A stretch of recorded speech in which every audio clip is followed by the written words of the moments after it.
I just wrapped up the Indie World Showcase and had a look through all of the games that Nintendo was announcing with its partners. There was no Hollow Knight Silksong in there, and I think that was the big one that every indie game fan has been waiting for. I can't wait to play that game. But there were some pretty solid games on display there. A couple of cat games. Of course, we've got Little Kitty Big City coming out May 9th, and that looks like it's going to be fun and very cozy and very cute and adorable. I want to play that with my kid. And Cat Quest 3 is also coming out this summer, and that looks intense. It looks like there's a lot of different gameplay variety in there, and there's ship-to-ship combat, fighting on the overworld map, which looks pretty fun. I feel like they've been too fast and furious with these Cat Quest games, though, because I'm still working my way through the other two. But it does look super adorable, and I think there's more meat on the bones than you would probably initially expect with this franchise. It's a big franchise at this point. I was psyched to see a new Teenage Mutant Ninja Turtles game in this roundup of titles in the Indie World Showcase, and then I realized that Splintered Fate, which is the name of this game, is already available on Apple Arcade, and I've been sort of dabbling with that game already. It's pretty cool. It's a roguelike. You go on runs and you try to get as far as you can, and you lose everything when you die, but you can collect permanent power-ups for each of the turtles,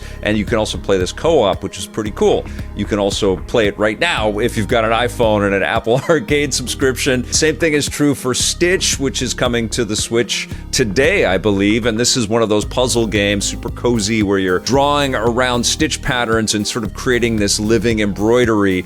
And my daughter has been playing Stitch quite a bit. She thinks it's okay. It's not as good as Sneaky Sasquatch, which is a classic on Apple Arcade. But I digress. Let's talk about the games that really impressed me in this Indie World Showcase, and I'm going to start with Yars Rising, which is coming out later this year. We don't have a firm release date, but WayForward is working with Atari on this, and it looks like it is a prequel to Yars Revenge, and we're sort of looking at this property from a whole new perspective. Looks a little Metroidvania-like, which I am all good. You put WayForward and a Metroidvania together, that's a sentence I like. The game looks cool. I think I'm going to dig this one quite a bit. I'm also very excited to play Lorelai and the Laser Eyes, which is coming out soon, May 16th. This is from the same team that brought us Sayonara Wild Hearts, which was an awesome music game. And this one looks like it's got a lot of style. It sounds like it's got some cool music. I think they were playing some in the trailer. This one looks a little creepy, a little gothic. It's got some psychological thriller/horror elements in there.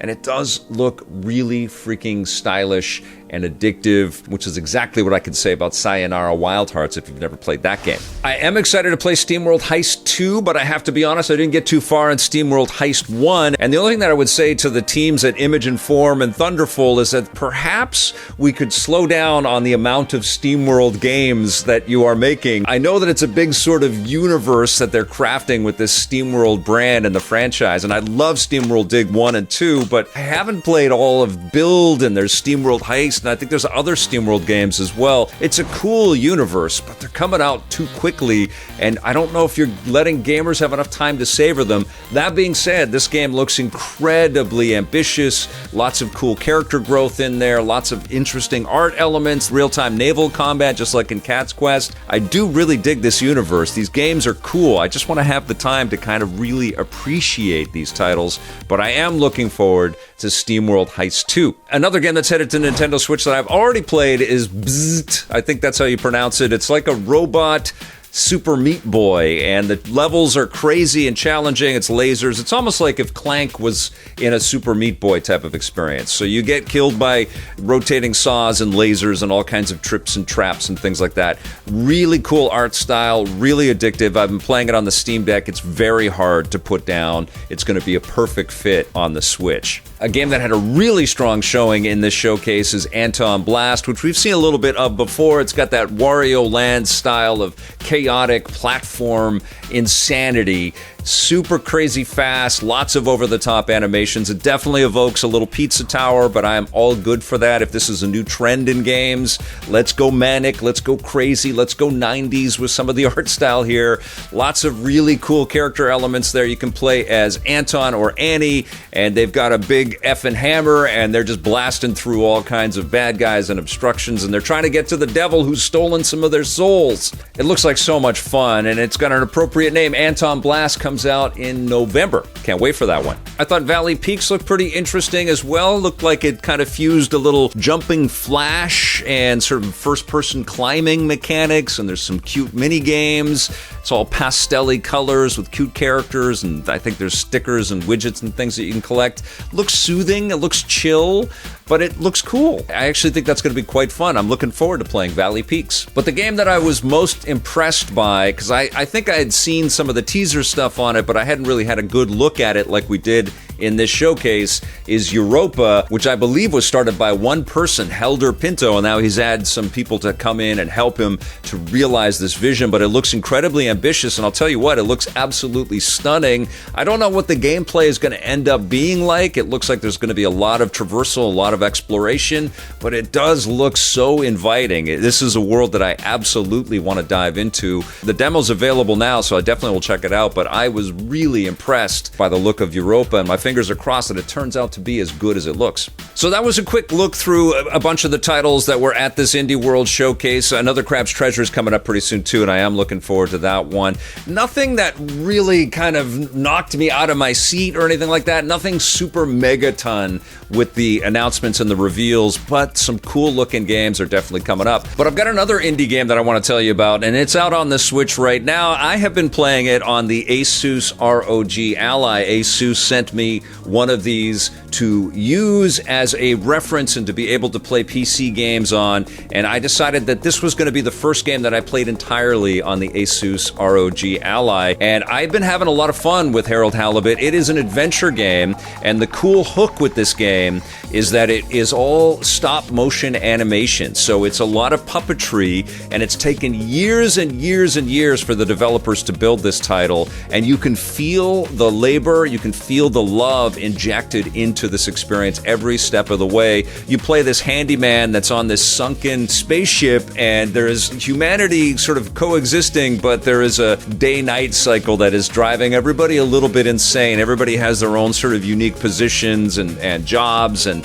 there's always stuff breaking down, and so Harold is walking around inside of his sunken ship, and he's always fixing things, and he's running errands, and there is this kind of soul-sucking routine to his life. But of course, the game injects some mystery and some suspense and some things to unravel and to figure out, and some interesting things start happening with the inhabitants of this sunken spaceship. And it's definitely a slow burn of an experience. It does take a long time to kind of get to places. It takes a long time to kind of go through some of the dialogue.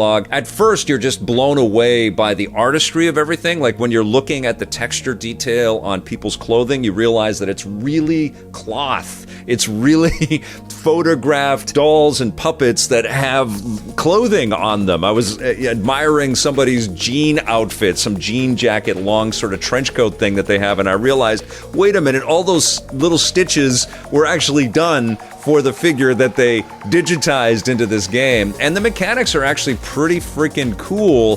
There is a little bit of a hesitate. It's not like seamless one-to-one like we're used to with 16-bit pixel art or the snappiest polygonal stuff or anything like that. There is this little kind of a hitch in between some of the animations, and you sometimes have to line up Harold exactly in front of a machine or in front of some kind of thing that you need to prompt in order to activate the next sequence. And the game takes a little bit of control away from you as they go into a dialogue moment or whatever, but it does connect thematically, and I think production-wise, I think the acting is pretty solid in this, the script is solid, the music is beautiful. I am certainly impressed by the commitment to build something fresh here, and that's exactly what it feels like. My mind has been kind of wandering about how you could lift on this idea and make something like a new Blackthorn game or something, or a new Prince of Persia game in this style, this sort of puppetry style. But this game has taken way too long to make. It's just an incredibly intense labor of love. If anybody's a fan of stop-motion animated films or television programs out there, I don't think they can make